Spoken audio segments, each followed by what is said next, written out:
வணக்கம்.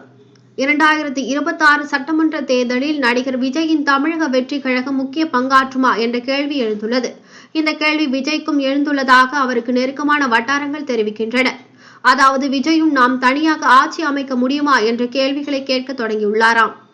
ஏற்கனவே ஆளும் திமுக முதல்வர் மு.க. ஸ்டாலின், துணை முதல்வர் உதயநிதி ஸ்டாலின் தலைமையில் பிரச்சாரத்தை தீவிரப்படுத்தியுள்ளது. முக்கியமாக சிறுபான்மையினர் வாக்குகளை பிடிக்க திமுக தீவிரமாக செயல்படுகிறது. கிறிஸ்துவர்களின் வாக்குகளை கவர ஆளும் திமுக தரப்பு முக்கியமான சில திட்டங்களை வகுத்து வருகிறதாம். அதன் ஒரு கட்டமாக முதல்வர் மு.க. ஸ்டாலின் தலைமையில் நெல்லையில் திமுக கிறிஸ்துமஸ் விழாக்களை கொண்டாட உள்ளது. கிறிஸ்துமஸ் பண்டிகைக்கு முன்பாக இதற்கான திட்டங்களை ஆளும் திமுக வகுத்து வருகிறதாம்.